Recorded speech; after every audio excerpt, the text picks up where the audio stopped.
Ladies and gentlemen, introducing the most powerful man in the world.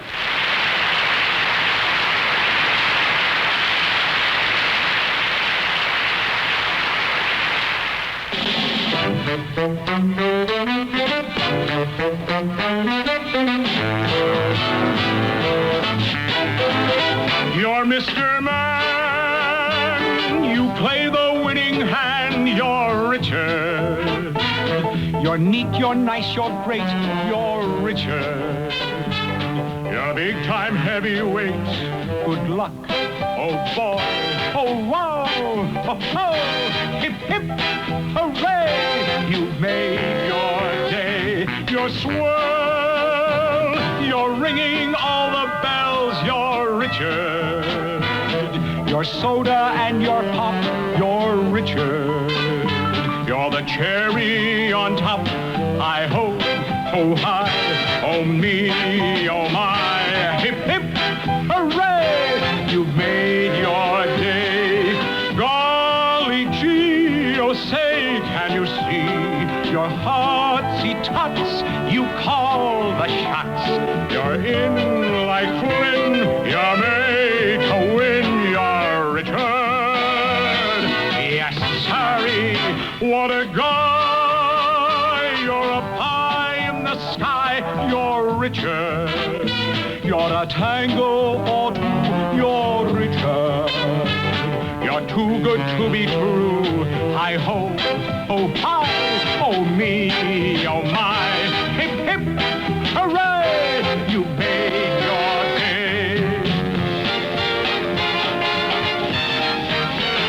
What a guy.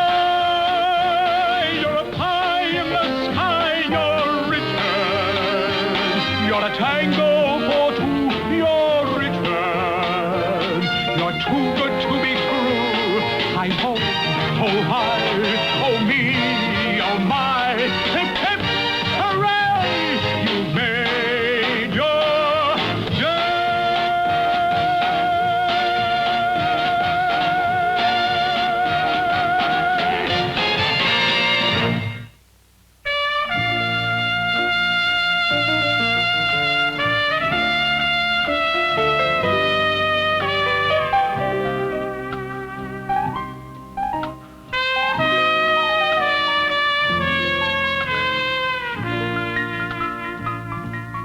I had just become the 37th President of the United States of America.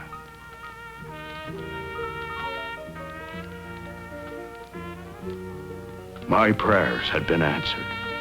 My dreams had come true. As I gazed into the fire, I began to reminisce, as we all do.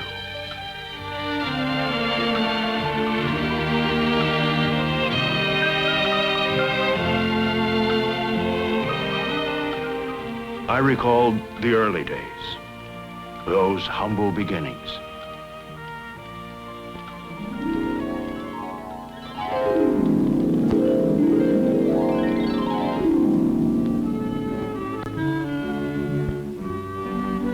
You notice I don't make as many lumps as I used to. When I was a young boy, I didn't have that kind of time. You're a good boy, Richard. It's possible that I could go on to greater things. Marching on like the Christian soldiers. Possibly might even be president one day. Perseverance. Sometimes as I'm running my errands, I look out across this vast country of ours and I say, there's no end to this beauty. From the mountains to the prairies, to the oceans, white with foam. God bless America. My home, sweet home.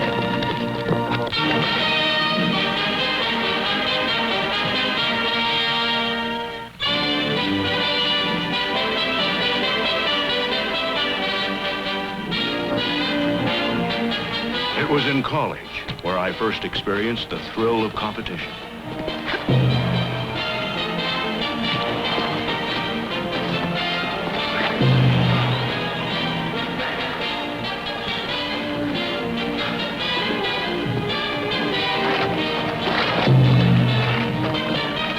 I hoped that someday I would leave the sidelines of life and carry the ball all the way. I believed that anything was possible in this great land of ours. Then came the most important moment of my life. I met Pat. Excuse me, sir. Over here. Could you please help me? Please, I have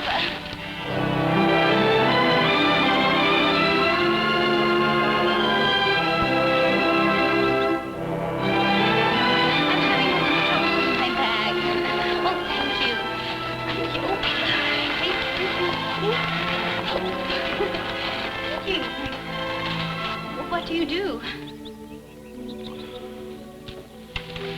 Well, at the present moment, I'm practicing law in this town. Oh, a lawyer. How interesting. Well, it can be interesting, but tell me about yourself. Well, as a matter of fact, I'm a teacher. Really? Really? That's wonderful. I'm awfully fond of children. Will you marry me? You know, I am fond of children, too, as a matter of fact, but working with them day to day, they certainly do get in your head. I imagine they can. Were you always a school teacher? Do I look like I've always been a school teacher? Yes, you do. Well, I did just go shopping, and I have the groceries to put away, and... Oh, yes. Yes. I understand. First things first. A stitch in time saves 9. You know, my father used to say, idleness is the devil's playground. I like that one. Oh, Wonderful yes. saying. Oh, wonderful man my father was. I'm sure he was. I love my father. I love your father's daughter. That's me. I know. You will marry me, won't you? We weren't exactly engaged. That is, I was, but she wasn't. But we were always together. In fact, whenever Pat had a date, I gave her a lift.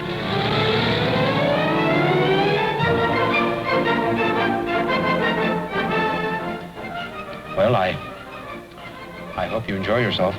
I hope you enjoy yourself, too.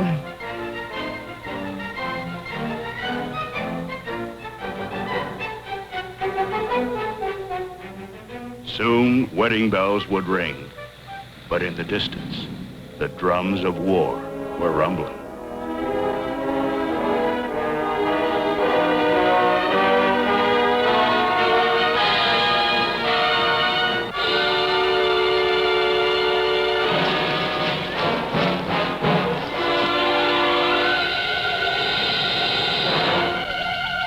Keep your weapon focused in that general direction. Yes, sir.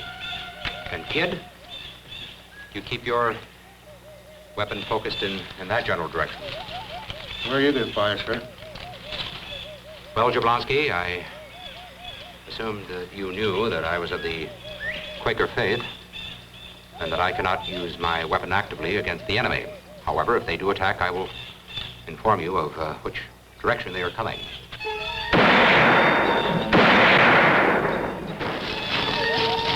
Here's one for Call for Roll. Here's one for Pee Wee Reese. Here's one from my dog, Sam. Here's one for some hot dogs. Get that one, chaps.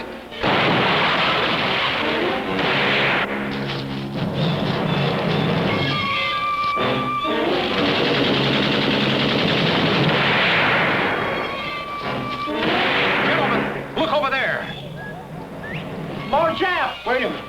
Don't fire. Those aren't Japs. Those are our guys. Gentlemen, reinforcements have arrived. The General! Jablonski, CCN1!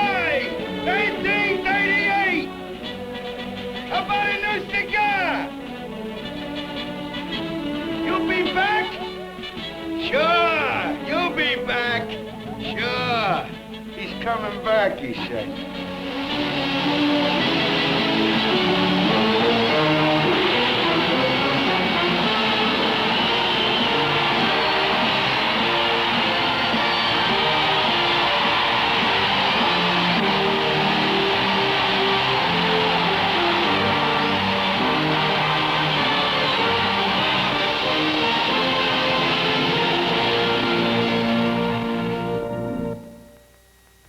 Like so many young men returning from the hell of battle, I was out of a job.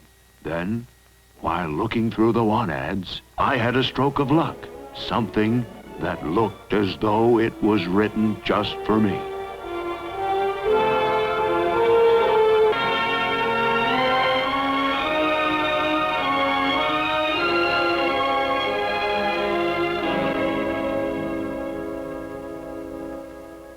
We better send the next one in. Hey, fella, come on in. Good evening, sirs. I'm responding to your advertisement in the newspaper for a political aspirant. I would have been earlier, but I was busy reading several briefs. Well, it's a very professional place you have here. Oh. I see you have a picture of one of my favorite presidents, President Polk. Have a seat, son. Thank you, sir. Tell me, boy, want to be in politics, don't you? Yes, I do, sir. Bad, real bad? Very badly, sir. I believe in my heart that a young man like myself in this wonderful country of ours, without regard to race, creed, color, or religion, with the proper training, can aspire to almost anything in life, even the high office of the presidency. Well, we've been seeing a lot of fellas here, but I don't know. You look to me like a very likely candidate here. We're looking to find a fella to do great things for, who'll do great things for the people, you know. I know I seen something else when I seen you. We're going to have to do a little something with the face, boy. Not too much, but you know, they can do great things, you know, with the face these days. Oh, you're almost perfect, but we just got to make a little bit of a change. Not much. Something that'll bring a tear to every mother's eye. You know what I mean? Sure you do, sure you do. And, man, we've got just the fella for you.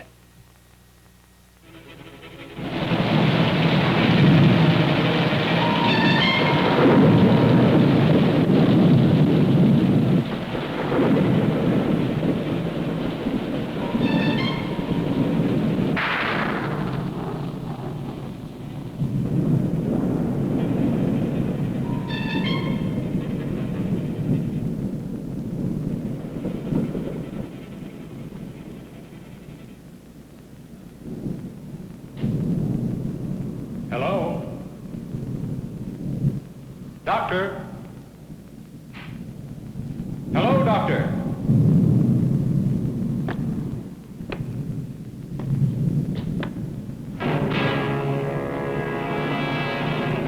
Good evening.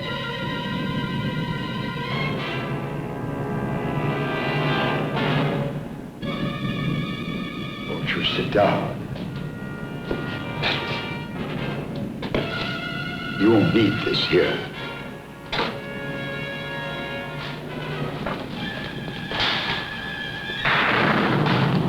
Have no fear, young man. I shall give you a face for the ages. The masses will worship you. The aristocracy will respect you. The evil will fear you. You will be a face on the world stage as the star performer. And you'll become what that face indicates, an idol of the millions. Now is the moment of truth. We unwrap.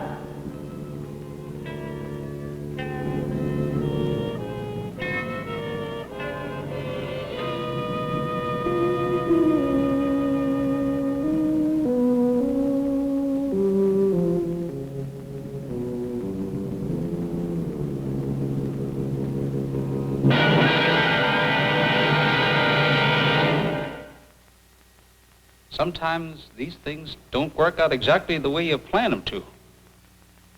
Don't worry. That swelling will go down in a few days. Or a couple of weeks at the very most, don't you think? Well, but maybe it isn't that bad. Maybe if you smiled a lot.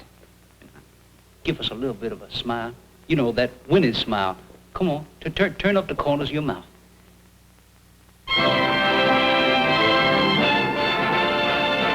And so, my career began. I had a lot to learn, and my trusted advisors eagerly taught me the rules of the game. You tell something you know down deep in your soul is a damn lie, but you believe it yourself, you see. You work on it very hard, so you believe it inside yourself. It's no longer a lie when you do that.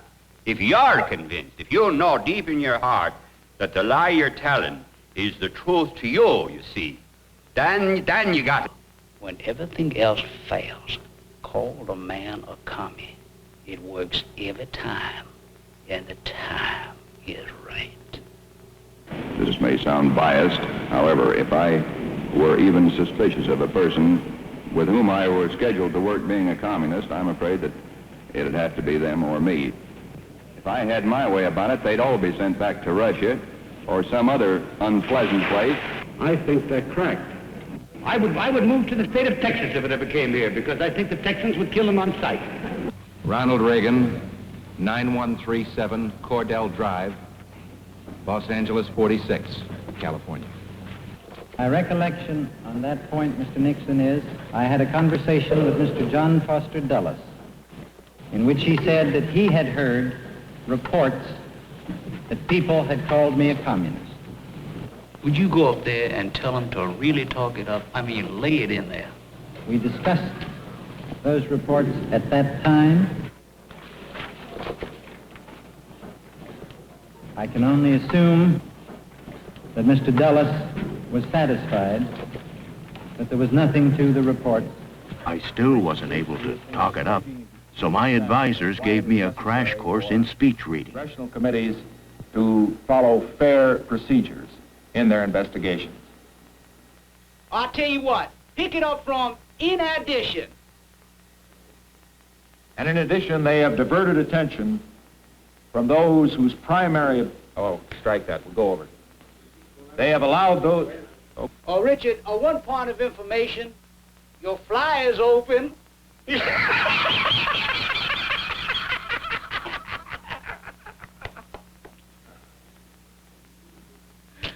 All right, now, Richard, here's what we want you to do. Richard, you got to give me a little bit more emotion. I want it right from the heart, boy. I believe in congressional investigations. That's the reason why I believe the president is right in insisting upon fair play and fair procedures in these investigations.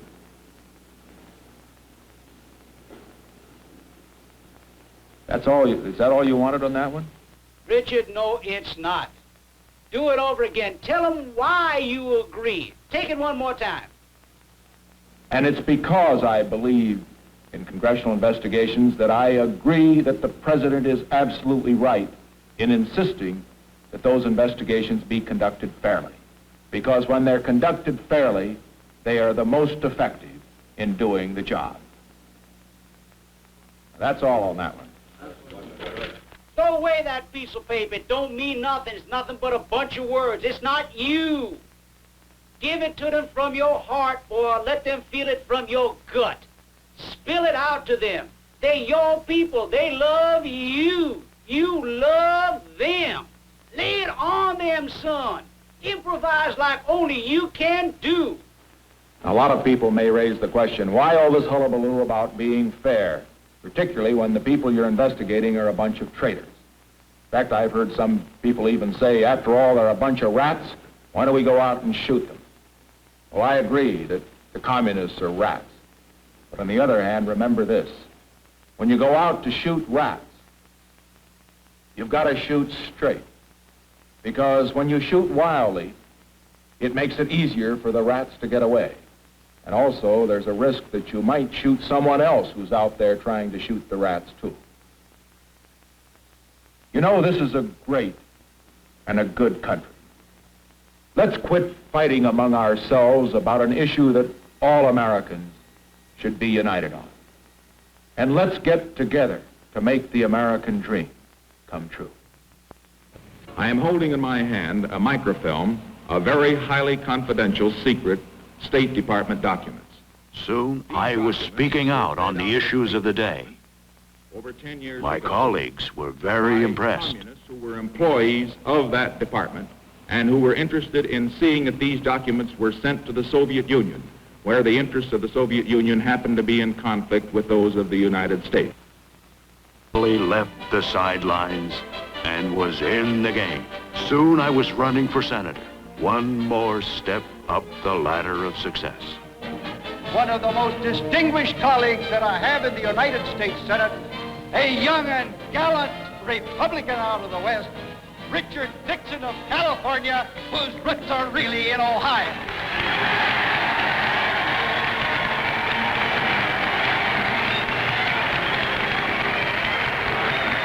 And I know there are some who say on this subject, well, really, is there anything to it? And if you have any doubts about the seriousness of the problem, let me tell you this. Pick up the book Witness by Whittaker Chambers. Read about the Hiss case. Read how this administration time... You sure is looking good, ain't he? I think our boy is ready for the big time. Cold War treason. We had to send him to jail for perjury instead. I'm gonna make that call to Dewey And I make this charge tonight. and get that boy on the ticket with Ike. You think Ike will go with our boy? So Ike, they all look alike. In fact, you put a mustache on Richard, Ike would think he was Dewey.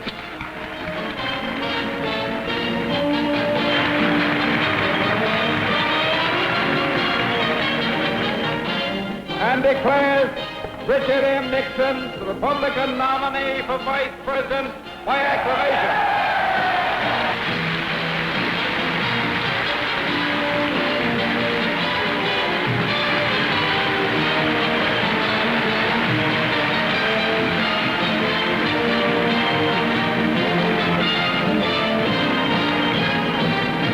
Haven't we got a wonderful candidate for the presidency of the United States?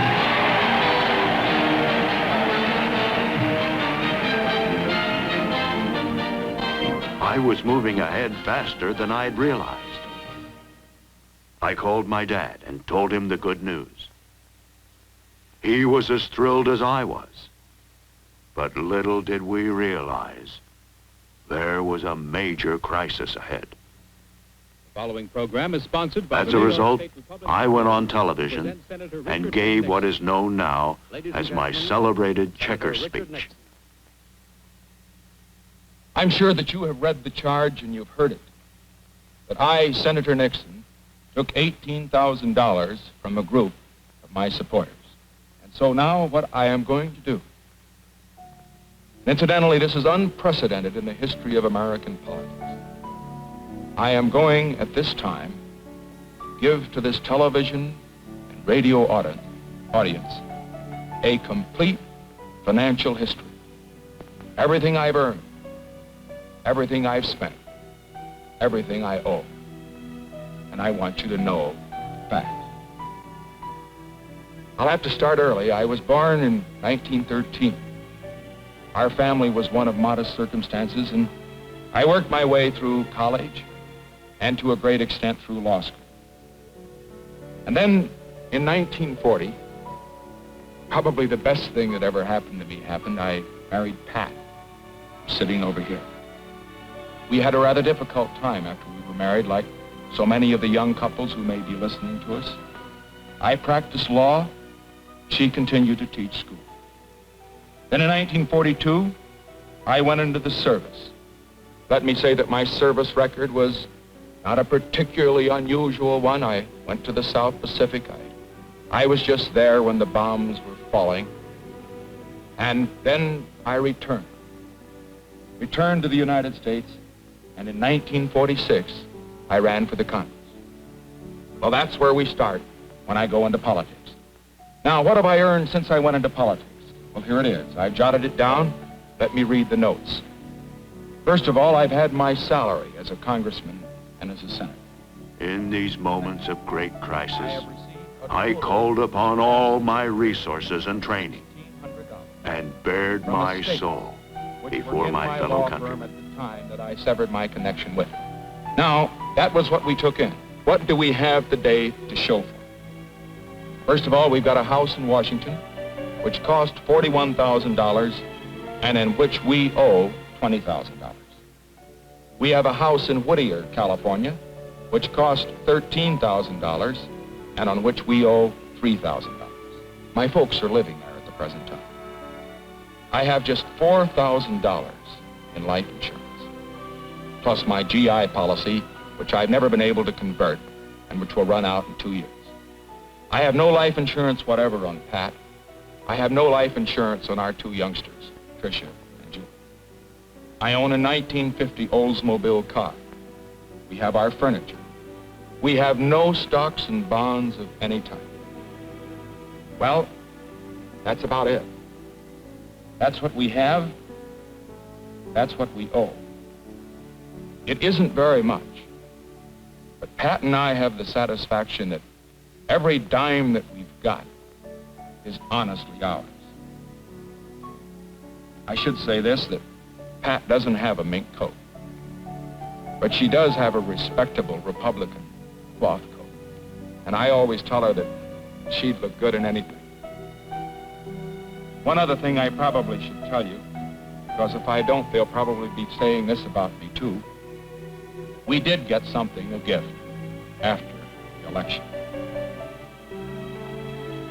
A man down in Texas heard Pat on the radio mention the fact that our two youngsters would like to have a dog. And believe it or not, the day before we left on this campaign trip, we got a message from the Union Station, Baltimore, saying they had a package for us. We went down to get it. You know what it was? It was a little Cocker Spaniel dog in a crate that he'd sent all the way from Texas. Black and white, spotted. And our little girl, Tricia, the 6-year-old, named it Checkers. You know, the kids, like all kids, love the dog. And I just want to say this right now, that regardless of what they say about it, we're going to keep it. Oh, like a human being. Did you ever see anything like that? Those were tears, man, real tears. God, I had a lump in my throat the size of an ostrich egg. Oh, he's I'm telling you. Oh, he will sell him dear, I tell you. Oh, sure. Ike wants to keep him. God almighty, wouldn't you think he'd want to keep him? God, after that? Oh, God, I've never seen anything like it. Ike wants to keep him. Do we want to keep Ike? That's right. My colleague in this political campaign has been subject to a very unfair and vicious attack. So far as I am concerned, he is not only completely vindicated, I feel that he acted as a man of courage and of honor, and so far as I am concerned, stands higher than ever before. What he did was to say to me, in effect, Dick, take your case to the American people. Bring out all the facts. Tell the truth. And then we will make the decision as to what should be done. Folks, if he will do that with me, just think what he's going to do when he becomes president. It's going to be the most clean, the most honest government America ever had. Ike, Ike, we all love you, Ike. You have won the peace the way you won the war. Ike, Ike, you're the man we like. America just needs you more and more. You led our men to victory, and that's not all you've done. You've helped preserve prosperity for each and every one. Ike, Ike, you are heaven sent. Thank God you are president. Ike, Ike, Ike, Ike, Ike, Ike, Ike, Ike. We like Ike. We like Ike. Thank God you are president.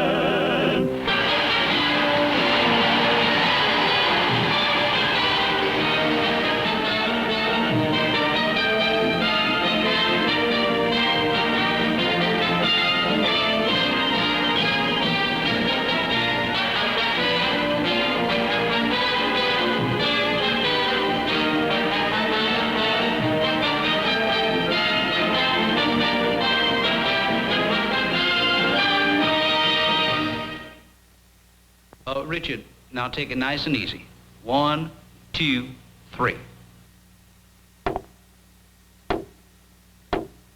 Ah, Richard, there's a lot of things you could teach us now, huh? Look at them now. Oh, you've done good, boy. Yeah, look at this, look at this, look at this. Oh, God, I tell you, I don't know what to do with myself. I get so exalted when I look at all the things that have happened to you. Oh, what a guest after all these years and all the difficulties and the hard times some of the people gave you, yes, and you came right back every time. God love you. There's never been a story like this in the history of the nation.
After 8 years of training, I was finally ready to meet the great challenge of my life, to run for the presidency.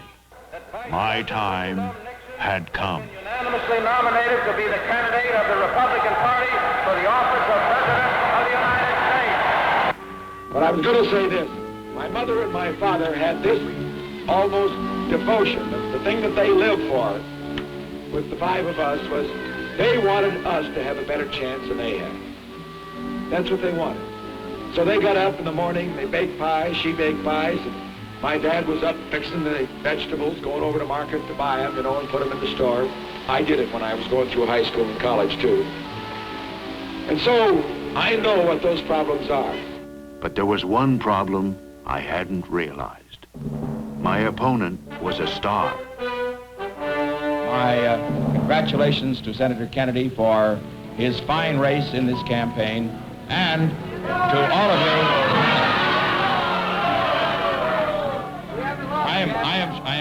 I am sure his supporters are just as enthusiastic as you are for me, and I thank you for that. My heartfelt best wishes to my colleagues in the House and the Senate on both sides of the aisle who have been elected, to John F. Kennedy and Lyndon Johnson, who have been elected President and Vice President of the United States. As Vice President, it was my duty to announce my own defeat to Congress. Sometimes a man learns more losing than winning. That is bigger than any man's ambition, greater than any party. It is the cause of freedom, justice, and peace for all mankind. And it is in that spirit that I now declare that John F. Kennedy has been elected President of the United States and Lyndon Johnson Vice President of the United States.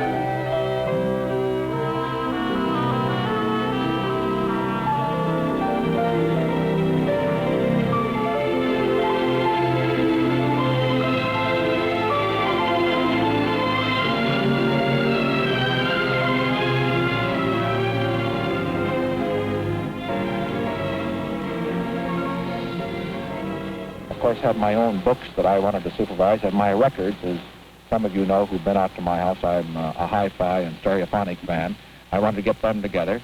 Well, you'll be back now and then. Oh, of course. The world is so small, it's only 4 hours. That's what I told our girls. They are feeling a little sad about leaving their school friends, and I said, well, you know, all you have to have is money to fly across the country. Gentlemen, you've been with Mr. Nixon from the start. How do you feel about what's happened? Well, I feel that these things happen. They're unavoidable. They're nobody's fault. It just happens that way sometimes. The time just wasn't right. You've been very close to Mr. Nixon. How would you characterize him?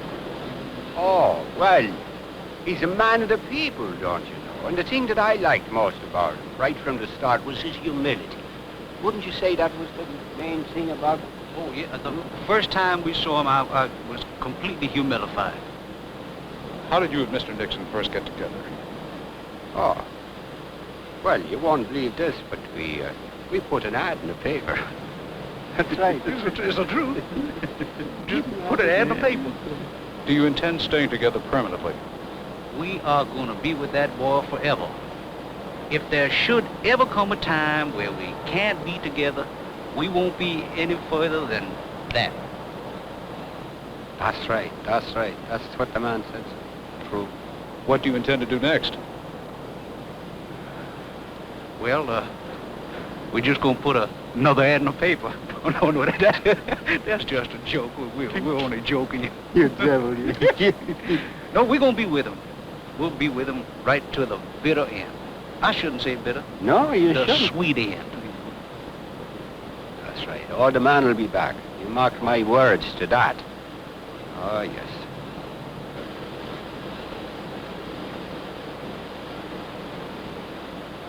Right.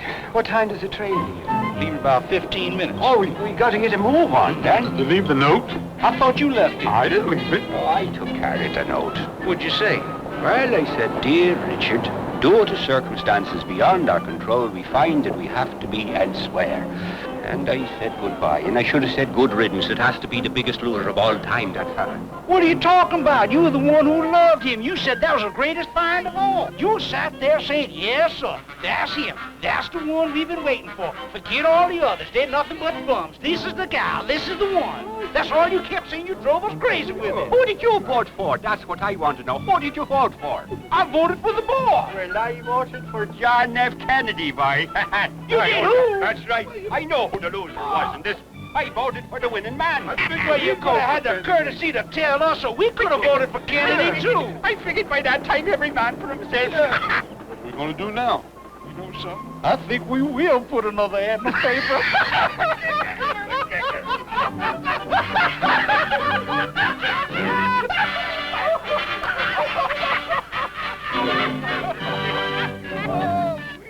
But he's an amazing fellow and a very wonderful politician. He's been a politician all his life, except for a few years when he went straight. I knew that he had been in television. He'd been one of the originators of television. And so I was asking his advice about the campaign, and he thought a minute. He said, Dick, I got an idea. He said, I think you ought to debate Jack Kennedy on TV.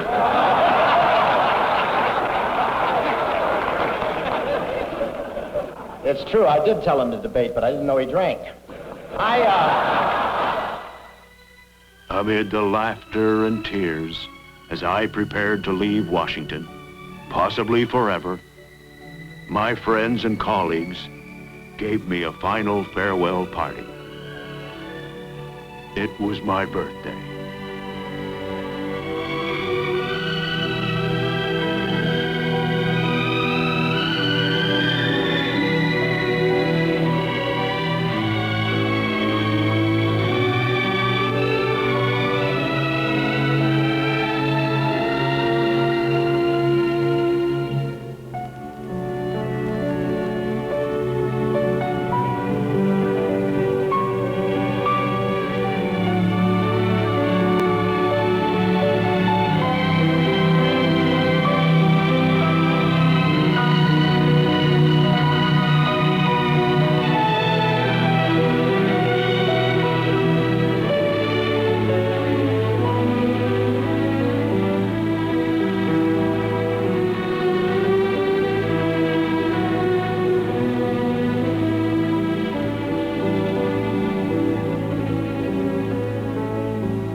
When we went to Washington 14 years ago, from the then 12th District, now 25th District of California, we had very little of this world's goods.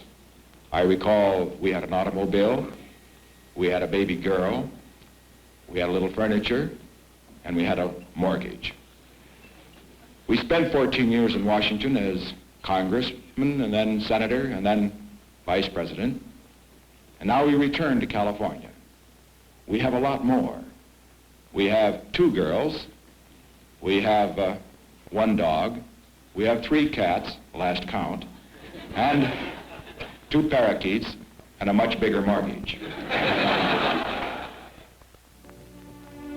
Soon I found myself campaigning again, this time for governor of my own home state, California. Again I lost, so I called a press conference. I leave you gentlemen now, and you will now write it, you will interpret it, that's your right. But as I leave you, I want you to know, just think how much you're going to be missing. You don't have Nixon to kick around anymore.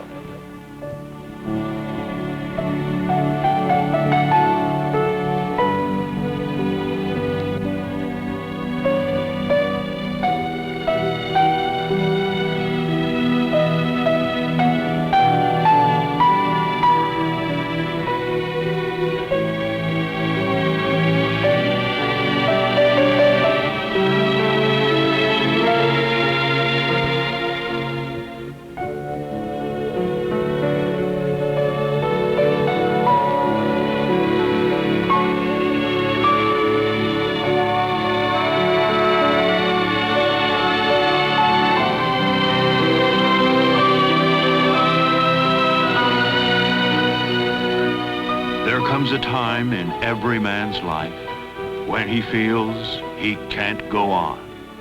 I had reached that time.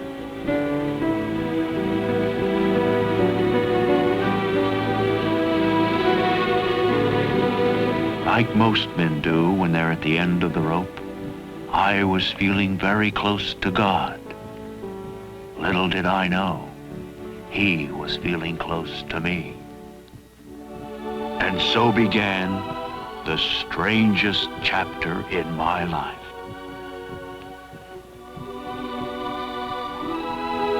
Angel 15763, the Almighty is waiting.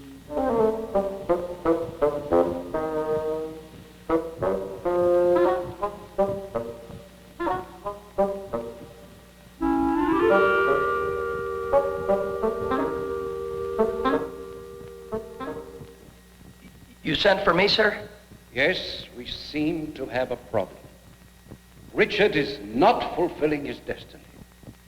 I'm giving you one more chance to earn your wings, you little schmuck, and I'm assigning you to the case. Why, sir, I want to thank you. I really don't deserve that beautiful accolade, and I'm so grateful that you You thought of calling on me. Make him aware of his destiny. Let him know that his nation is in crisis, that he is a man whose time is soon to come. Goodbye, sir. I had moved to New York to practice law. Then one night, as I was alone,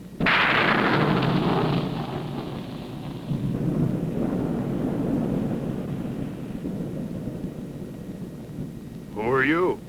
I happen to be your guardian angel. he looked like Mickey Rooney. Get out of this depression that you're in. Because really, Richard, your day is going to come.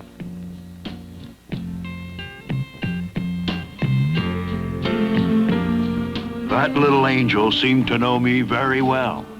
He told me many things about myself, things I knew, but never quite admitted. He told me to keep the faith, that someday I would fulfill my destiny. What was my destiny, I asked? To be the most powerful man in the world.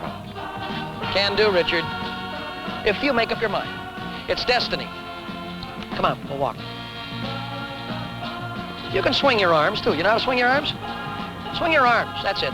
You swing your arms, that's right. You loosen up. I mean, everything isn't just this. You understand? Yeah, I mean, don't keep looking at me.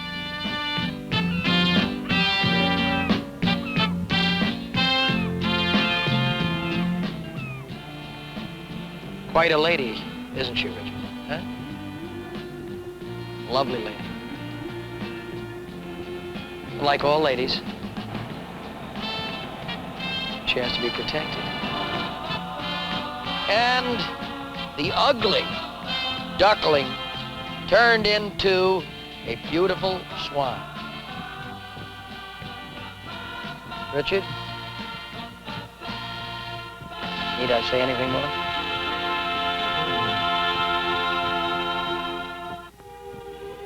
Then the little angel was gone, and I was alone again. He had restored my faith. I was a man of destiny. I knew I had to change, but I didn't know how. Then, as I was undressing for bed, I remembered hearing about this extraordinary clinic when I was in Washington. A place where they could change your entire personality. Maybe they could help me. I wondered what Pat would think of it. I hoped she wouldn't mind, but she knew how unhappy I was. I hoped that guardian angel was watching. Some very strange events were about to happen.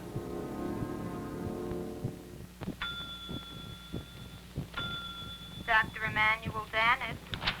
Calling You Dr. think he'll come? Emmanuel Dannett. Don't worry, he'll come. Maybe. I'm the best damn political scientist in the country, and Richard knows it. I put 3 presidents in power. He'll be here. I'm quite sure that it's going to work out because I've tried it 100 times on various people of various types, and it's always worked, and it will work again. You kept this quiet? I don't want anybody knowing about this. It's got to be absolutely top secret. I don't like it. You don't like it? What is it that you don't like? How can I get the Nobel Prize if I have to keep quiet? Look, sweetheart, when it comes to giving out the awards, I'll be taking care of you. Excuse me, sir, but there's a man outside and he looks just like Richard Nixon. There you are. What did I tell you? All right, that's easy, easy. Take it easy, Richard, yes. Sit back and enjoy the movie. Yes, that's right. They put a strange contraption on my eyes. I couldn't close them. I couldn't even move my head. I had to watch the movies.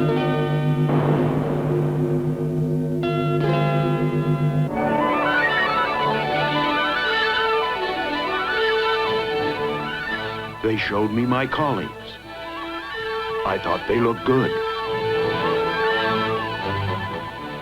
Why were they showing me this, I wondered?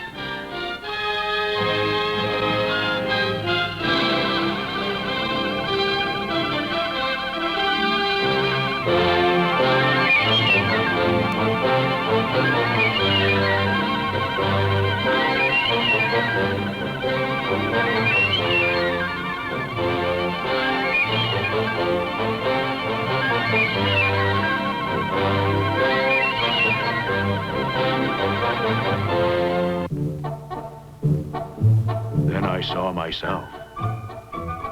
Where did they get that film of me, I wondered?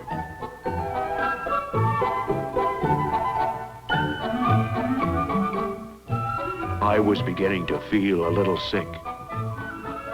It must have been the injections they gave me. For the man who was guilty of murdering the President of the United States, he deserves to die.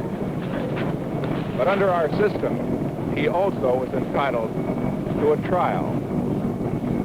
Two rights don't make a wrong, two wrongs don't make a right. Let me out.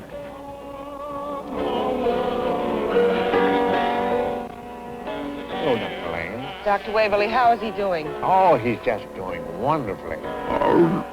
This is it. This is it, Nixon. Yes, yeah, this is it.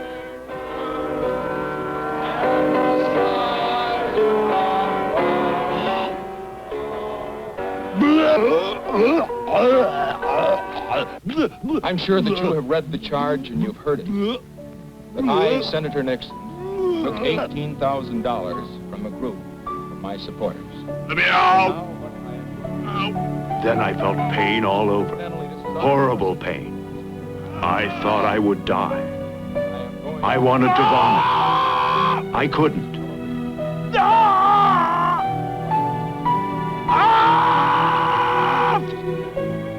Everything I Stop the music! Concentrate on that film. Before long, we will have a new Nixon.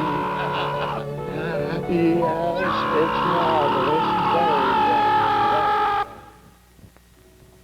Poor Richard. You do look tired. It's been a very long, horrendous treatment. But I have very good news for you. We have decided to just wind up phase 1 and go into phase 2. Now, do you know what phase 2 is all about? It deals with that wonderful word, love. And so, phase 2 began. This time, they showed me black people dancing. I liked that. Hey, Richard! Make no mistake about it, baby. This is your day. Your time has come, baby. You are the man to lead the country out of all this turmoil and trouble, baby. Can you dig it? Yeah, we love you. We love you, baby. We love you. Yeah. I wouldn't lie to you, baby. Hey, Richard. We love you. Hey, Richard. We really, really do. I always thought that black people were good dancers. Then I realized they were dancing just for me. Could it be that black dancers love me, I wondered?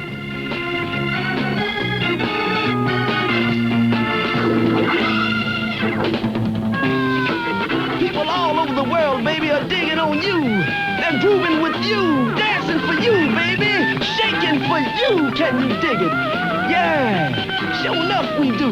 You're the best thing that happened since Abraham Lincoln, baby. What? I wouldn't lie to you. I didn't know the Chinese were fond of dancing too. My God, I thought, if the Chinese could love me, who couldn't? There, you see, Richard? I told you you'd be happy with phase 2. I was beginning to feel very good. Why shouldn't the whole world be dancing like that?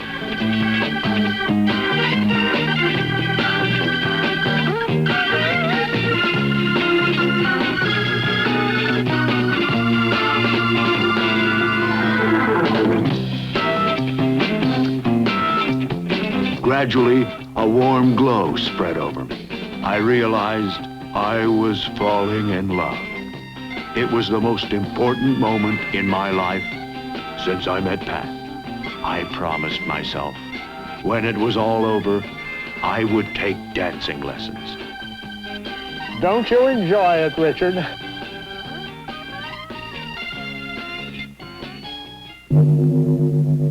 Finally, the treatment was finished. The entire staff was gathered to see the result. Was I really a new man? Would the old Nixon make me sick? I was nervous. Ladies and gentlemen, this is the day that we've been waiting for. Our subject has completed treatment, and you are about to witness the results. Hopefully, the old Nixon is dead, and a new Nixon is alive and well and ready to make his debut. I hope that you are all as proud as you should be for your participation in this highly confidential project. And now, without further ado, let us proceed.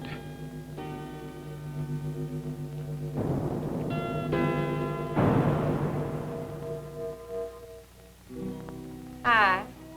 Hi. I'm just so proud to meet you. Just honored to have you. Because, you know, just feel like we come from the same kind of people. Me and my husband, born out here in eastern Oklahoma. My husband born in southern Oklahoma. I was born in eastern Oklahoma, dugout. My husband was raised in tar paper shack. You know, just come from good, honest people. We was poor, but just never on welfare, nothing like that. Don't believe in it. Well, we were poor people ourselves, you know. Out in California, I can remember many a morning when my mother baked pies for Brooke. Matter of fact, say, you're not looking so hard. Oh.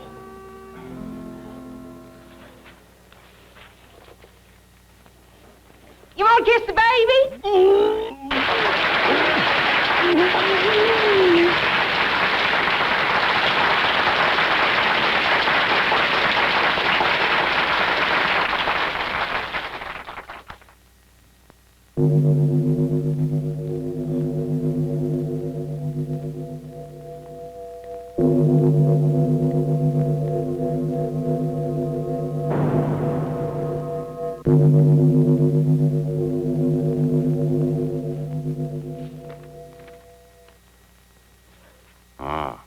Checker's speech.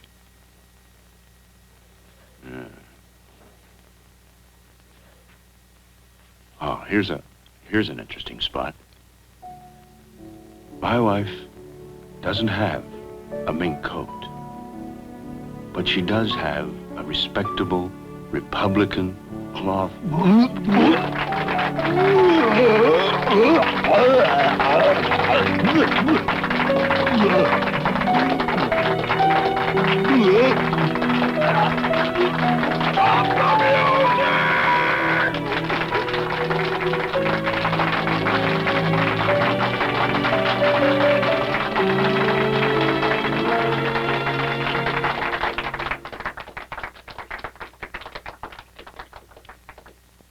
Well, ladies and gentlemen, I guess that will be it for today. I want to thank you all for coming here. I'd say everything has gone just like clockwork. Nurse. My advisor invited me to a party to celebrate. Everybody looked young, except my advisor. Why had he shaved off his mustache, I wonder? I should have known then. His life wasn't an open book.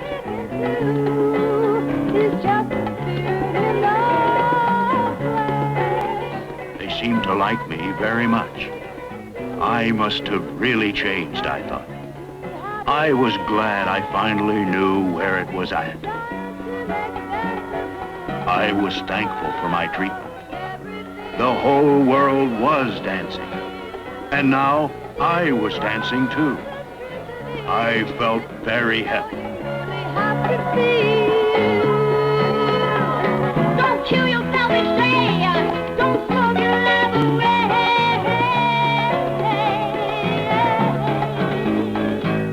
Tell me you love me, baby. Tell me you love me now. Never leave me, baby. Never talk me round.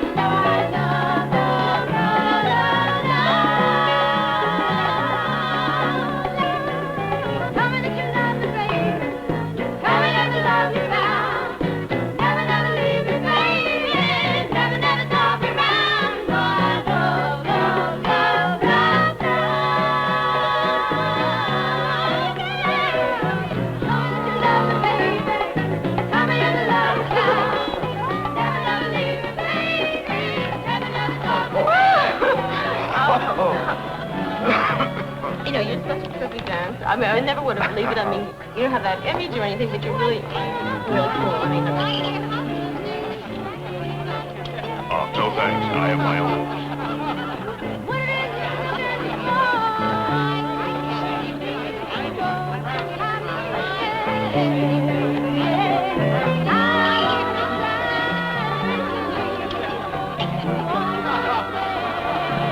I wonder if I might introduce Nelson Lyons. Oh, Mr. Lyons? Heard of Mr. Lyons?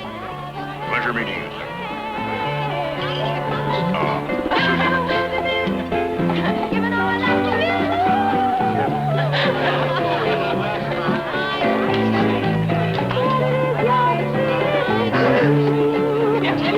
it's really blew my mind.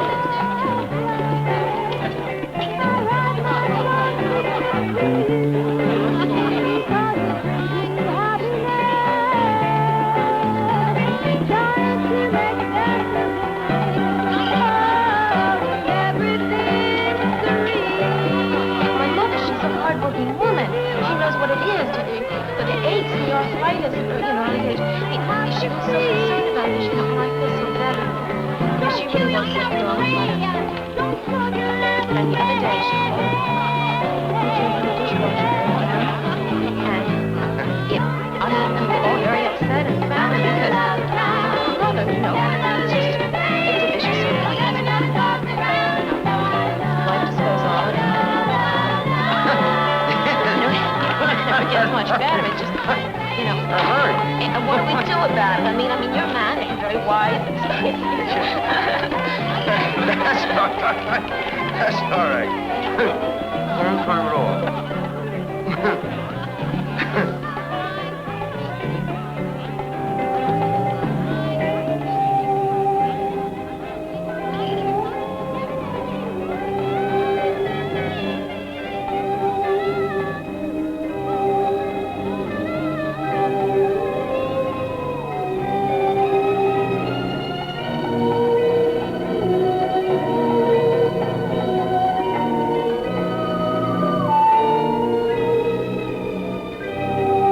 Richard, I can't begin to tell you how disappointed I am in you. This isn't our way. These aren't our people. As Mother would have said, this indeed is the devil's playground. These people aren't well-versed in the American way of life. They're a sinful lot. In fact, I wouldn't be surprised if some of them were communists. Well, Richard, you know what you have to do. Goodbye. I'll say hello to Mother. I could find time to be so warm and everything. I just wanted to thank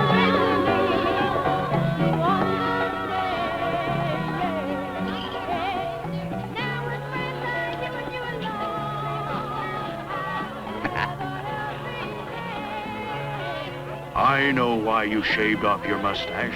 You're a communist.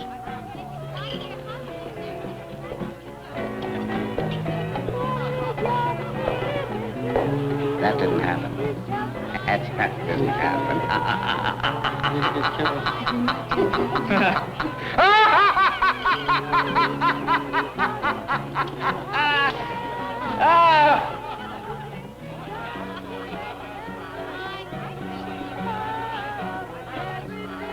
So there I was, wondering how a man could make so many mistakes and still become president.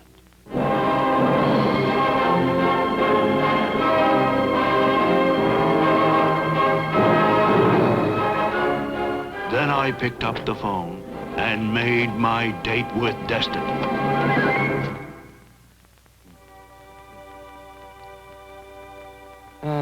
Richard, it's good to see you again. Well, you made a few mistakes. All that Madison Avenue malarkey, it can't be helped. But that's all right. Everything will be all right now, Richard. We're back together again. You're home, boy. Just the thought of us being together again makes me want to Richard, look at him now. Soft love. He speaks for all of us, Richard. Right from the heart. Yeah. Oh, things are going to be fine now. Things are going to be better than ever. And we've got the perfect fella to run with you. When a nation is in crisis, it needs a man to match the times. You don't create such a man. You recognize such a man.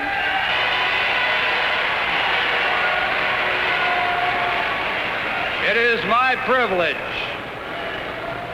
to place in nomination for the office of President of the United States the one man whom history has so clearly thrust forward, the one whom all America will recognize as a man whose time has come, the man for 1968, the Honorable Richard M. Nixon.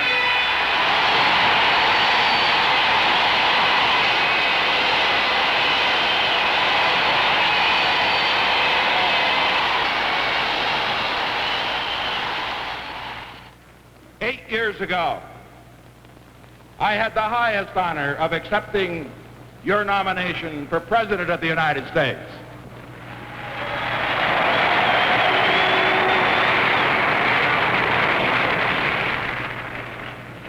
Tonight, I again proudly accept that nomination for President of the United States.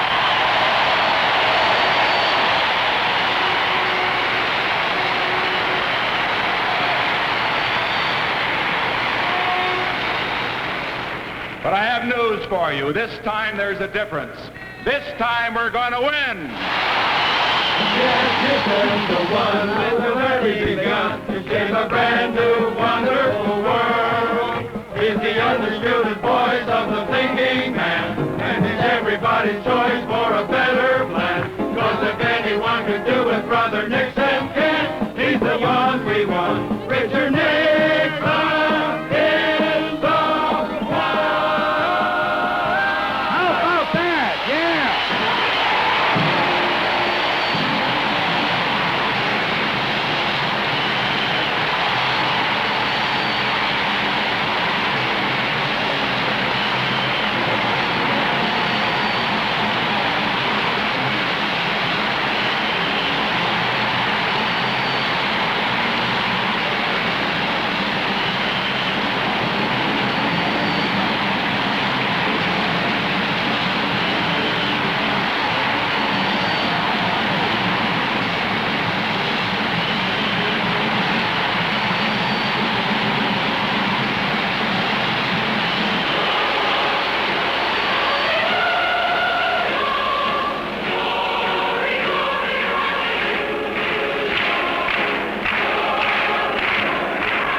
Having lost a close one 8 years ago and having won a close one this year, I can say this.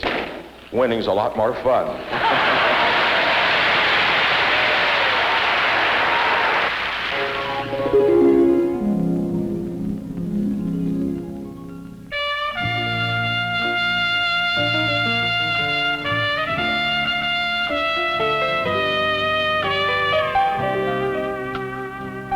And so you see, it is true that in this great country of ours, any man can aspire to anything in life, even the great office of the presidency.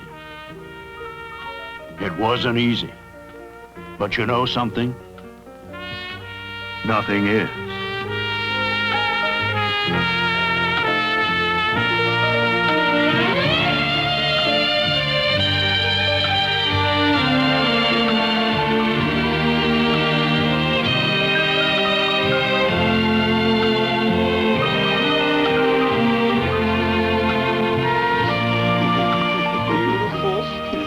Marvelous picture. Oh, wow. God almighty, isn't that a marvel? This picture will get him re-elected for sure.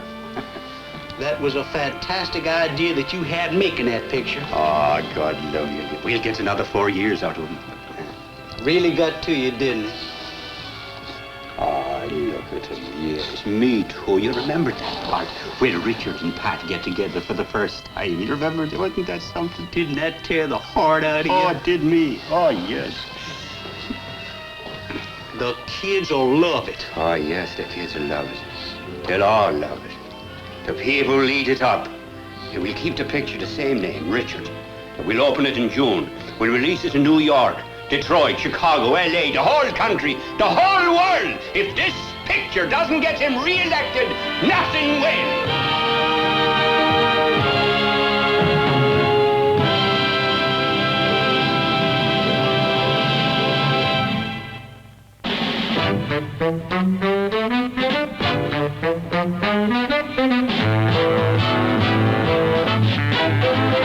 You're Mr. Man, you play the winning hand, you're Richard.